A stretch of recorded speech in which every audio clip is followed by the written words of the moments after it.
네, 우리 함께 인사 나누며 축복하겠습니다. 참 잘 오셨습니다. 많은 은혜 받으시기 바랍니다.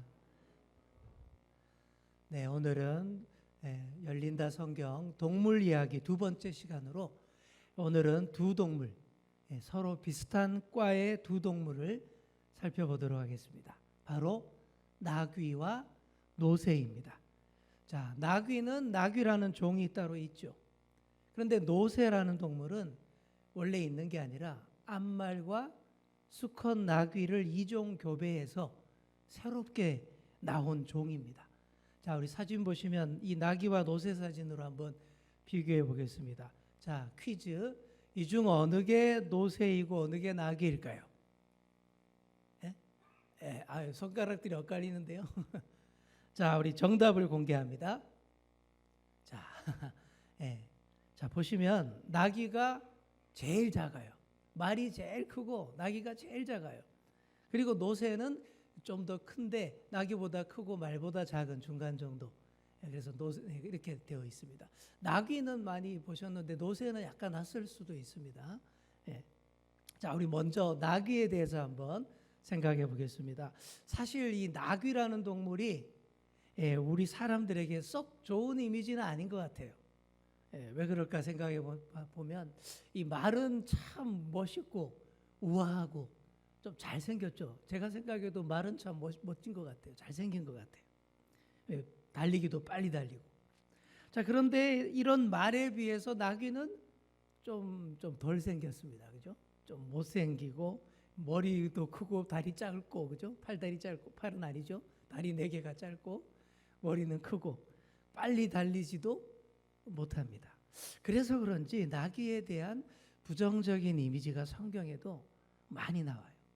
현대 히브리어에서 나귀 같은 사람이라 그러면 아유, 고집 세고 융통성 없고 어리석은 사람이다, 이런 뜻으로 히브리어에서는 그렇게 생각을 주로 합니다.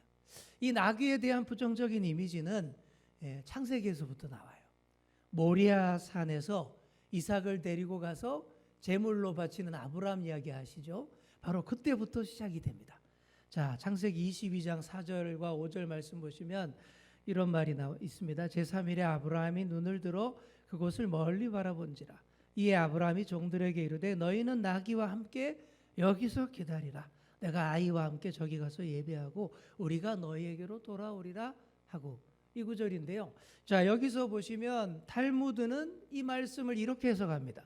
이삭이 아브라함과 함께 모리아산으로 올라가는데 그 산자락까지 함께 같이 갔던 2명의 종들, 그리고 나귀는 그 산자락에 남아 있고 모리아산에 올라오지 못하게 합니다. 둘이만 올라가서 제물로 바친다 그러죠. 자, 이 왜 그랬을까 했을 때 탈무드는 이렇게 해석하죠. 모리아산이 어떤 산이냐 하면요, 솔로몬 성전이 있는 그 산이에요. 예루살렘 성전이 들어선, 그러니까 이제 아라우나의 타작마당이 있기도 했고 바로 그 장소가 모리아산입니다. 그래서 장차 솔로몬 성전이 세워질 거룩한 장소로서 유대인들에게 아주 특별한 의미가 있는 곳입니다. 거룩한 장소예요. 이처럼 거룩한 모리아산으로 함부로 올라가서는 안 될 사람이 누구냐? 아무 생각 없고 별 영감이 없는 2 종들, 그리고 나귀라는 거예요. 어리석은 동물 나귀는 거기 못 올라간다라고 탈무드는 그렇게 여기서부터 해석을 합니다. 욥기에도 나귀에 대한 부정적인 이미지가 2 군데나 나옵니다. 자, 이런 구절들이죠. 허망한 사람은 지각이 없나니 그의 출생함이 들나귀 새끼 같으니라. 허망한 사람이 지혜가 없고 지각이 없다. 그렇죠? 그 다음에 욥기 39장 5절을 보시면 누가 들나귀를 놓아 자유롭게 하였느냐? 누가 빠른 나귀에 매인 것을 풀었느냐? 그러니까 들나귀를 함부로 이렇게 방치해 두면 안 된다라는 그런 의미의 말씀이죠. 베들레헴에서 수도원을 짓고 일생 동안 이 히브리어 성경을 라틴어 성경으로 번역한 초대 교부로 제롬이라는 사람이 있습니다. 이 사람이 굉장히 권위가 있는 불가타 성경이라는 라틴어 성경을 처음으로 번역한 사람인데요. 당시에는 그렇게 성경을 다른 언어로 번역하는 것을 막 멸시하고 조롱하는 사람들이 많았어요. 바로 그런 사람들을 향해서 제롬이 이렇게 말했습니다. 너희는 두 발 가진 당나귀다 라고 맞받아쳤다라는 거예요. 그게 하나밖에 모르는 꽉 막힌 나귀와 같다라는 그런 얘기죠. 이렇게 나귀는 꽉 막히고 지혜가 없고 어리석다라는 이미지가 주로 많이 있습니다.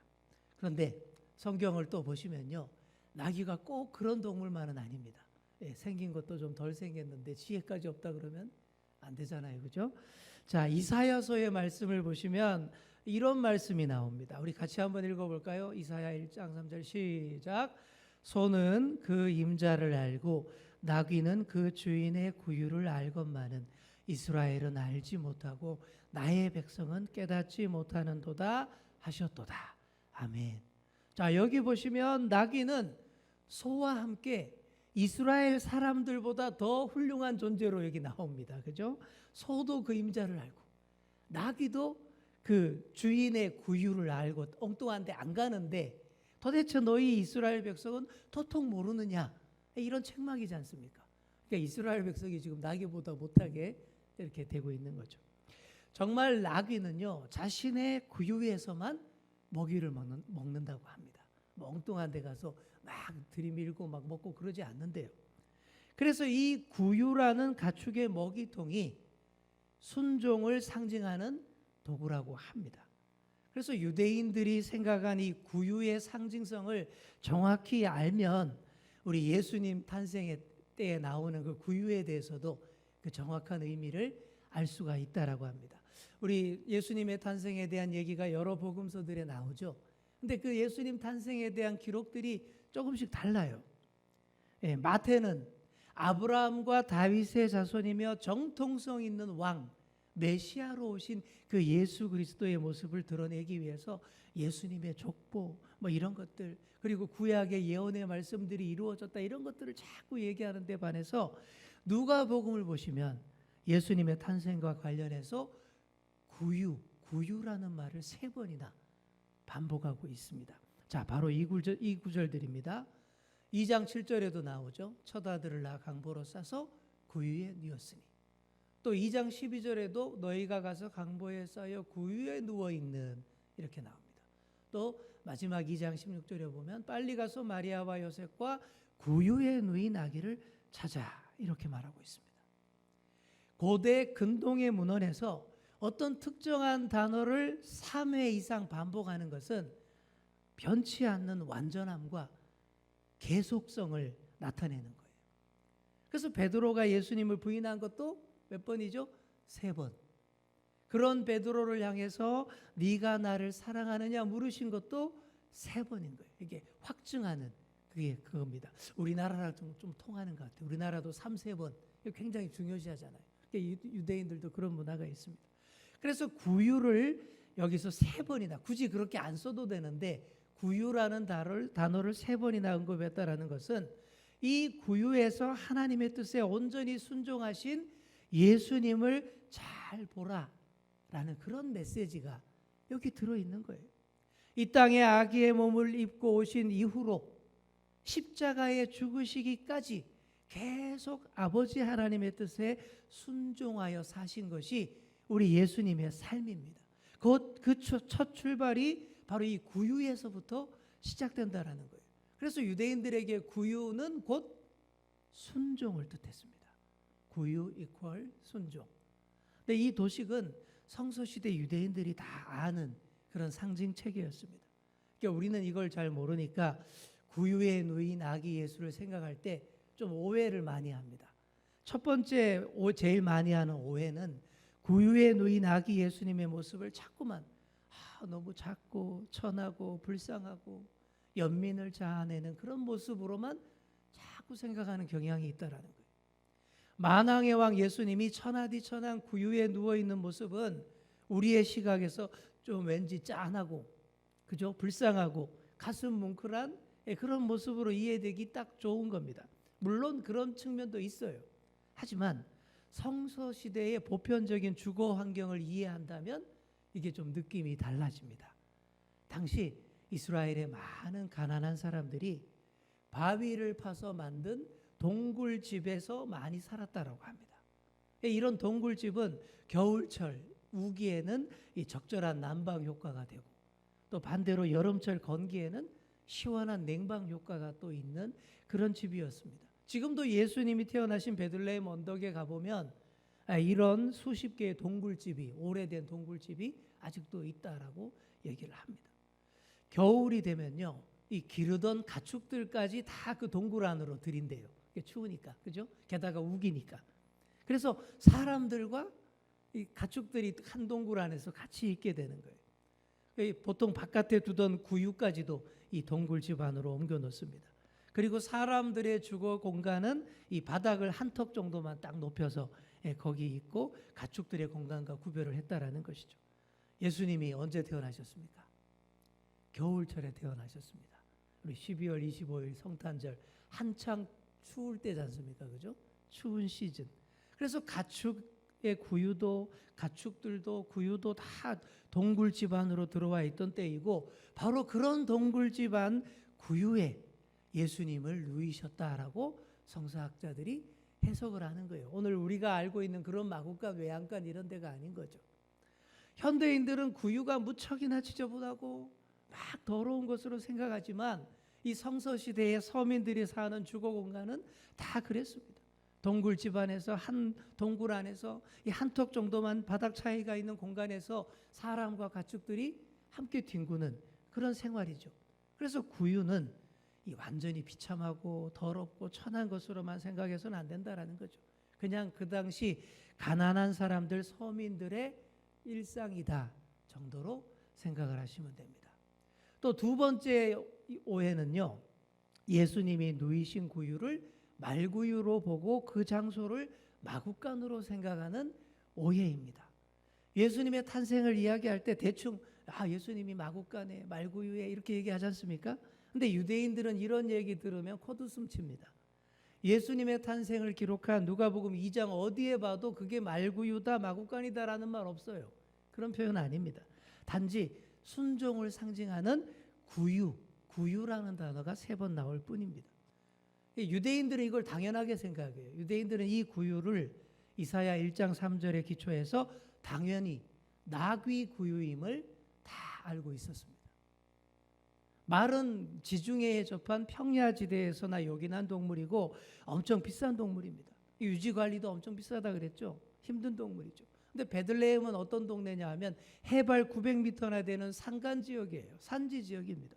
그런 지역에서 말이 잘 다닐 수도 없거니와 또 그 비싼 말을 서민들 집에서 어떻게 키울 수가 있었겠습니까? 그 지역에서는 단연 나귀가 최고였습니다. 이 발목도 튼튼하고 산지를 잘 다니는 이 최고의 운송수단이었어요. 그래서 이 구유는 말구유가 아니라 나귀 구유가 더 가능성이 높습니다. 근데 물론 진짜로 말구유일 수도 있겠죠. 그럴 가능성도 있겠지만 이 성서시대의 배경을 잘 공부해 보면 나귀 구유가 훨씬 더 현실에 맞는 그런 얘기인 것이죠. 뭐 그렇다고 해서 우리가 또 나귀간, 나귀 구유 이렇게 표현하기 힘들잖아요. 우리 말에 굉장히 거슬리지 않습니까? 그러니까 쉽게 그냥 말구유, 그냥 이렇게 마구간 뭐 그렇게 표현해도 뭐 틀렸다라고 말할 수는 없는 그런 것입니다. 탄생하실 때부터 나귀 구유에 누이셨던 예수님이 마지막 순간에도 뭘 타고요? 나귀를 타고 예루살렘에 입성하셨습니다. 이게 연속성이 있잖아요. 그죠? 태어날 때도 나귀 구유, 마지막 순간에도 나귀 타고 들어오셨어요. 예수님의 공생의 마지막 해에 6월절을 앞두고 예루살렘에 들어오실 때에 바로 이 나귀를 타고 오셨습니다. 이때의 이 나귀는 뭐 고집스럽고 어리석은 나귀의 이미지를 다 극복했고 순종적이고 겸손하고 평화를 상징하는 그런 동물로 아주 그냥 완성된 그런 나귀의 모습으로 등장을 하는 것입니다. 호산나 호산나 환호하는 수많은 무리에 둘러싸여서 예루살렘의 성에 들어오시는 우리 예수님의 모습, 마치 오늘날 열정적인 팬들에게 둘러싸인 아이돌 스타를 연상케 합니다. 그래서 옛날에 그런 요즘도 공연하죠. 지저스 크라이스트 슈퍼스타라는 록 뮤지컬이 있습니다. 록 뮤지컬 여러분 보셨습니까? 저도 공연장에서는 못 보고 영상으로만 봤는데 그 제목대로 예수 그리스도야말로 진정한 슈퍼스타이다 라는 그런 메시지의 뮤지컬입니다. 그렇게 예수님이 슈퍼스타로 예루살렘에 들어오시는데 여러분 보통 슈퍼스타라고 하면 뭘 타고 들어옵니까? 요즘 같으면 최고급 승용차나 리무진, 밴, 그죠? 이런 거 타고 오지 않습니까?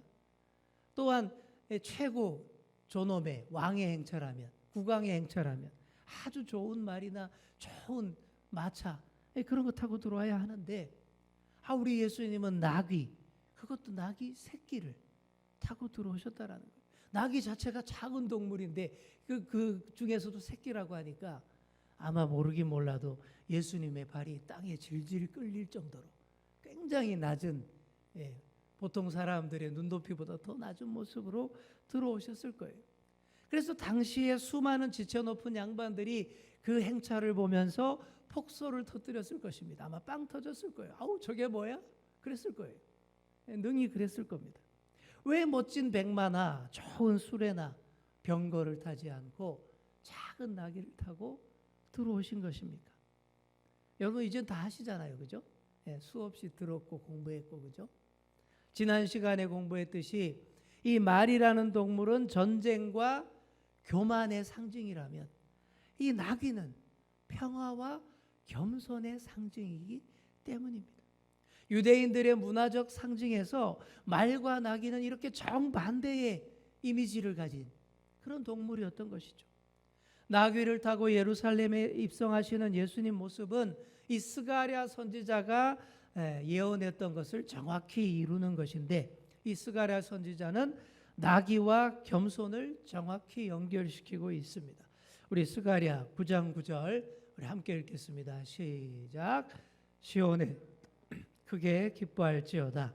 예루살렘에 따라 즐거이 부를지어다. 보라 내 왕이 내게 임하시나니 그는 공의로우시며 구원을 베푸시며 겸손하여서 나귀를 타시나니 나귀의 작은 것 곧 나귀 새끼니라. 아멘. 자, 여기도 보면 겸손하여서 나귀를 타시다니. 이처럼 나귀를 타고 입성하시는 예수님은 칼과 무기로 정복하는 왕이 아니라 평화의 왕으로 오시는 메시아였습니다. 점령해서 군림하고 허세나 부리는 세상 왕들에게는 이 말이 어울릴지 모르지만 겸손히 낮아져서 섬기며 희생하는 메시아에게는 이 작은 나귀가 딱이었던 것이죠. 한번 상상해 보십시오. 우리 말탄 예수님 상상됩니까? 아무리 생각해도 말탄 예수님은 지금까지 회화 작품에도 없고 상상도에도 없습니다. 전혀 연결이 안 돼요. 그런 작품도 없어요. 말은 광개토 대왕, 김유신 장군, 강감찬 장군, 여기에 어울리는 이미지인 것입니다. 예수님에게는 나귀인 것이죠. 그래서 예수님이 태어나실 때 말구유가 아니라 나귀구유라고 보시면 예수님의 삶은 처음부터 나귀, 마지막 순간에도 나귀, 즉 일생을 겸손과 순종으로 사신 분이라고 할 수 있는 것입니다. 이게 바로 나귀. 나귀에도 안 좋은 이미지도 있지만 개과 천선하면 이렇게 좋은 이미지로 얼마든지 예수님께 바쳐진 나귀, 그죠? 겸손과 순종의 상징으로 쓰이는 나귀, 그렇게 될 수 있다라는 그런 얘기입니다. 자, 이제 다음으로 노새에 대해서 한번 살펴보겠습니다. 자, 노새 그러면 이름부터가 노새 그렇게 들리지 않습니까? 성경에 보시면 떠오르는 장면, 노새 그러면 저는 그 장면이 떠올라요. 압살롬이 떠올라요. 왠지 아시죠? 노새. 그리고 다윗의 여러 왕자들이 떠오릅니다. 사무엘상하, 열왕기상 이런 데 보면 노새들이 나오는데 다윗의 왕자들이 서로 왕이 되려고 여러 번 왕자의 난이 있었습니다. 압살롬도 그랬고 아도니아도 그랬습니다. 아도니아가 자기가 왕이랍시고 막 나댈 때에 밧세바와 나단 선지자가 다윗 왕에게 알렸고 다윗이 조치를 취합니다. 그때 취한 조치가 뭐냐 하면 다윗의 노새에다가 솔로몬을 태우고 급하게 왕위 즉위식을 하도록 한 조치입니다. 이 아도니아가 다윗이 너무 늙어서 꼼짝도 못하는 상황을 이용해서 스스로 왕이 되려고 했지만 바로 솔로몬에게 제압당하고 만 거예요. 왜냐하면 솔로몬이 다윗의 노새를 탔기 때문입니다. 왕의 노새를 탄 사람이 다음 왕인 거예요. 노새라는 동물은 힘과 정력을 상징합니다. 히브리어로 노새는 페레드라고 하는데 이 페레드는 잽싸게 도망간다 라는 그런 뜻을 가진 단어라고 합니다.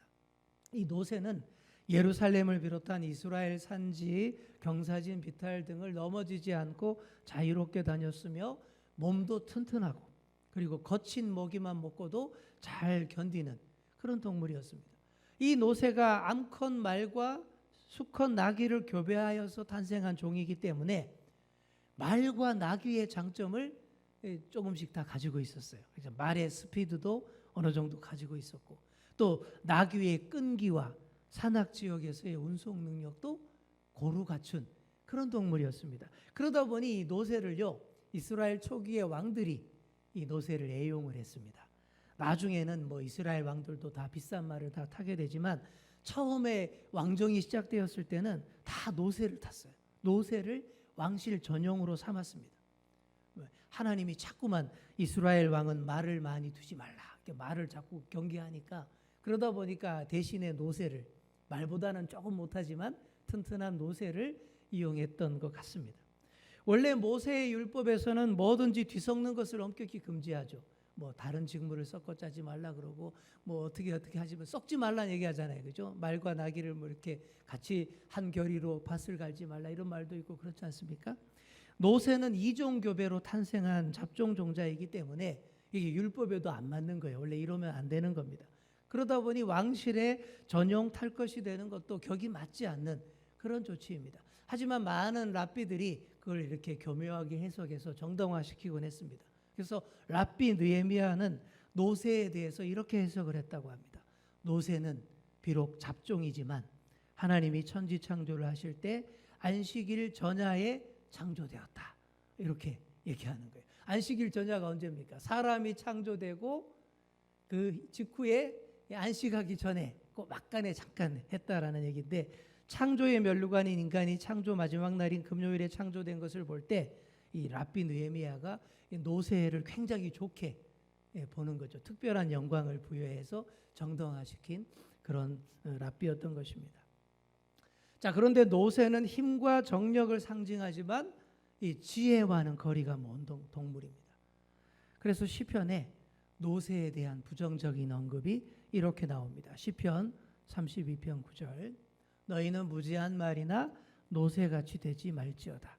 그것들은 제갈과 굴레로 단속하지 아니하면 너희에게 가까이 가지 아니하리로다. 또 부정적인 부분이 나오죠. 자, 노새의 부정적인 이미지의 최고 압권은 바로 압살롬 사건입니다. 아버지 다윗을 배반하고 쿠데타로 왕위에 오른 압살롬이 자신의 왕권을 확실하게 하기 위해서 다윗을 죽이고자 했습니다. 아버지마저도 죽이려고 했죠. 하지만 이런 압살롬의 악한 계획은 실패로 돌아가게 되는데 이 성경 기자는 압살롬의 최후 장면을 묘사하면서 유대인들만이 이해할 수 있는 두 가지 상징을 복합적으로 사용했습니다. 자, 우리 사무엘하 18장 9절 보실까요? 압살롬이 다윗의 부하들과 마주치니라. 압살롬이 노새를 탔는데 그 노새가 큰 상수리 나무 번성한 가지 아래로 지날 때에 압살롬의 머리가 그 상수리 나무에 걸리매 그가 공중과 그 땅 사이에 달리고 그가 탔던 노새는 그 아래로 빠져나갔지라. 우리가 이 장면을 잘 상상해 보면 우스꽝스러워요. 압살롬이 머리숱이 굉장히 많고 또 길었는데 그 머리채가 막 도망가다가 얽히고 설킨 상수리 나무 가지에 막 이렇게 얽혀가지고 대롱대롱 매달려 버렸다라는 얘기죠. 생각하면 상당히 우스꽝스럽습니다. 그런데 사실 사무엘서 기자는 이 기록을 통해서 스스로 왕이 되려고 한 압살롬을 아주 신랄하게 비판하고 있습니다. 첫째로 왕실 전용 탈 것인 노새가 스스로 왕이 되고자 일어선 압살롬을 나무에 매달아둔 채 가버린 거예요. 하나님은 노새의 행동을 통해 압살롬에 대한 거부를 분명히 하신 겁니다. 네가 무슨 왕이야? 뭐 네가 왕이라고 날 탔어? 그냥 매달아 놓고 가버린 거죠. 그런 이미지인 겁니다. 둘째로 압살롬이 나무에 매달렸다는 것 자체입니다. 유대인들에게 나무에 매달려 죽는 사람은 하나님의 저주를 받았다라는 사상이 공고했습니다. 신명기 말씀해 보시면 신명기 21장 22절 23절 보시면 사람이 만일 죽을 죄를 범함으로 내가 그를 죽여 나무 위에 달거든 그 시체를 나무 위에 밤새도록 두지 말고 그날에 장사하여 내 하나님 여호와께서 내게 기업으로 주시는 땅을 더럽히지 말라. 나무에 달린 자는 하나님께 저주를 받았음이니라. 그래서 유대인들이 예수님의 십자가 죽음에 대해서 굉장히 안 좋게 생각하는 이유 중에 하나가 바로 이 신명기 말씀 때문이에요. 나무에 매달려 죽은 자는 저주받았다라고 했잖아요. 하나님의 저주를 받은 자들이 나무에 매달린 자들이라고 그들은 굳건히 믿고 있었어요. 그러니 예수님의 십자가를 사랑할 수가 없는 거예요. 지금도 유대인들이 그 나무에 달린 십자가 그걸 굉장히 저주스럽게 생각하는 것입니다. 나무에 달려 죽은 자는 하나님의 저주를 받은 자인데 무슨 메시아냐? 지금도 그렇게 생각한다라는 거죠. 맞습니다. 예수님이 나무에 달려 저주를 당하신 것은 맞습니다. 하지만 왜 그렇게 하셨느냐가 중요한 거죠. 온 인류의 구원을 위해서입니다. 모든 사람들이 그 죽음을 통해서 나음을 얻고 회복을 얻고 죄사함을 받아서 내가 받아야 할 저주를 다시 받지 않도록 오로지 그 한 분에게만 저주를 몰아주신 거예요. 그게 하나님이 하신 일입니다. 우리의 저주를 오로지 한 분에게 다 씌우신 사건입니다. 하지만 그 저주조차도 예수님의 부활과 함께 다 사라져버린 줄 믿습니다. 나무에 달려 죽으셔서 저주받고 끝난 게 아니잖아요. 죽음을 이기고 부활하셨지 않습니까? 그게 곧 저주를 다 무효화시킨 그런 사건이었다라는 것이죠. 결국 최후 승리자는 우리 예수 그리스도이신 줄 믿습니다. 슈퍼스타이며 만왕의 왕이십니다. 그런데 그 슈퍼스타는 화려한 고급 승용차 타고 오시지 않습니다. 높다란 백마나 병거 타고 오시지 않습니다. 작은 나귀를 타고 우리의 눈높이에 딱 맞추면서 오시는 분이죠. 위에서부터 아래로 그냥 심하게 내려다보는 분이 아닌 거죠. 그렇게 오시는 분입니다. 진정한 섬김의 종이며 평화의 왕입니다. 이 진정한 왕을 우리가 배우고 본받아야 합니다. 압살롬처럼 내가 왕이네 하면서 노새 타고 막 달리면서 으스대다가는 상수리 나무에 머리채 통째로 걸려서 영원한 저주로 떨어질 뿐입니다. 나귀와 노새의 어리석음과 고집을, 나귀와 노새의 안 좋은 면만을 그냥 붙잡고 따라가는 인생들, 그렇게 망할 수밖에 없는 거예요. 지금 러시아 우크라이나 전쟁 벌써 3주째입니다. 그런데 놀랍게도 러시아가 형편없이 깨지고 있어요. 제가 이 전쟁사 연구가 취미라서 열심히 보고 있는데 지금 러시아가 그렇게 강하다는 러시아가 형편없이 깨지고 있어요. 박살나고 있어요. 한 열흘 못 간다라는 얘기가 중론입니다. 왜 그렇게 됐습니까? 러시아가 나귀와 노새의 안 좋은 면만을 딱 붙잡고 어리석게 고집스럽게 나약한 이웃나라 침범하다가 압살롬 꼴이 난 거예요. 그들의 자랑하던 그 덥수룩한 머리털, 숨 많은 머리털, 긴 머리채가 상수리 나무에 걸려서 대롱대롱 매달려 버린 거예요. 그러니까 지금 푸틴이 어쩔 줄 몰라 하고 있습니다. 겉으로는 안 그런 척하지만 더 이상 싸울 식량도 없고 무기도 부족해서 중국 보고 무기 좀 보태달라고 막 구걸하고 있어요. 근데 중국이 또 잘 해줍니까? 미국 눈치 보느라 또 못해요. 그런 상황에 있어요. 우리가 이런 길을 가야 되겠습니까? 얼마나 어리석은 나귀의 모습입니까? 정말 노새의 안 좋은 모습입니까? 사랑하는 성도 여러분, 그러지 마시고 나귀의 좋은 점, 섬기고 겸손하게 순종하는 그런 모습, 겸손하게 자기 할 일을 다 하는 그런 모습, 내 등에 예수 그리스도를 딱 태우고 무겁지만 예루살렘 성 안으로 뚜벅뚜벅 걸어가는 그런 나귀의 좋은 겸손과 순종의 모습, 이 좋은 모습을 보이실 수 있는 그런 좋은 이미지의 나귀의 모습을 배우시는 그런 저와 여러분 다 될 수 있기를 간절히 축원합니다.